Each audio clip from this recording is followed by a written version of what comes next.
The Hebrew Bible, the five books of Moses. Genesis, chapter 11.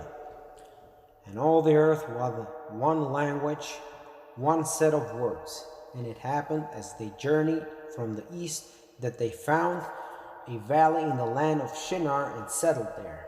And they said to each other, "Come, let us bake bricks and burn them hard." And the brick served them as stone, and bitumen served them as mortar. And they said, "Come, let us build us a city and a tower with its top in the heavens, that we make us a name, lest we be scattered over all the earth." And the Lord came down to see the city and the tower that the human creatures had built. And the Lord said, "As one people with one language for all, if this is what they have begun to do, now nothing they plot to do will elude them. Come, let us go down and baffle their language there, so that they will not understand each other's language." And the Lord scattered them from there over all the earth, and they left off building the city. Therefore it is called Babel, for there the Lord made the language of all the earth Babel. And from there the Lord scattered them over all the earth. This is the lineage of Shem. Shem was 100 years old when he begot Arphaxad, 2 years after the flood. And Shem lived after begetting Arphaxad 500 years, and he begot sons and daughters. And Arphaxad lived 35 years, and he begot Shelah. And Arphaxad lived after begetting Shelah 403 years, and he begot sons and daughters. And Shelah lived 30 years, and he begot Eber. And Shelah lived after begetting Eber 403 years, and he begot sons and daughters. And Eber lived 34 years, and he begot Peleg.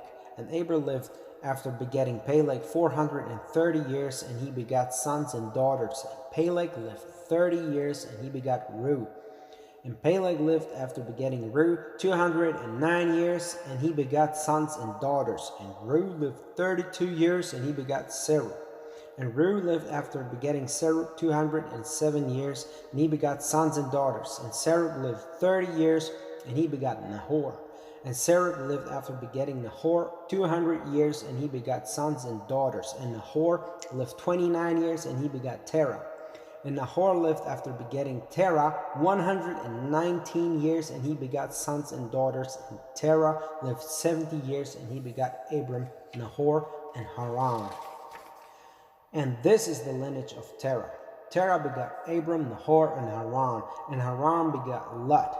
And Haran died in the lifetime of Terah his father in the land of his birth, Ur of the Chaldees. And Abram and Nahor took themselves wives. The name of Abram's wife was Sarai, and the name of Nahor's wife was Milcah, daughter of Haran, the father of Milcah and the father of Iscah. And Sarai was barren, she had no child. And Terah took Abram his son, and Lot, a son of Haran, his grandson, and Sarai his daughter-in-law, the wife of his son Abram, and he set out with them from Ur or the Chaldees toward the land of Canaan. And they came to Haran and settled there. And the days of Terah were 205 years, and Terah died in Haran. Genesis chapter 12.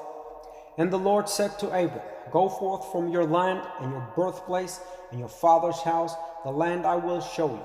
And I will make you a great nation, and I will bless you and make your name great, and you shall be a blessing. And I will bless those who bless you, and those who damn you I will curse. And all the clans of the earth through you shall be blessed."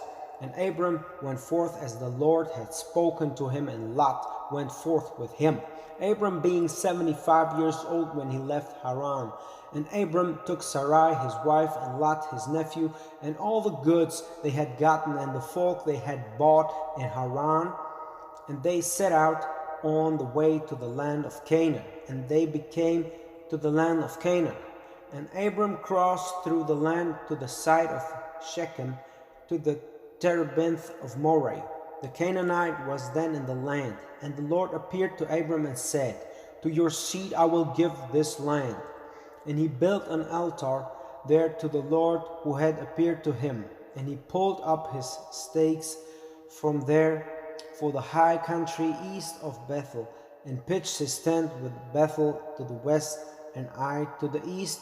And he built there an altar to the Lord, and he invoked the name of the Lord. And Abram journeyed onward by stages to the Negeb. And there was a famine in the land, and Abram went down to Egypt to sojourn there, for the famine was grave in the land. And it happened, as he drew near to the border of Egypt, that he had said to Sarai his wife, "Look, I know you are a beautiful woman, and so when the Egyptians see you and say, 'She is his wife,' they will kill me while they will let live. Say, please, that you are my sister, so that I will go well with me on your account, and I shall stay alive because of you." And it happened when Abram came into Egypt that the Egyptians said to the woman was very beautiful, and Pharaoh's courtiers saw her and appraised her to Pharaoh, and the woman was taken into Pharaoh's house.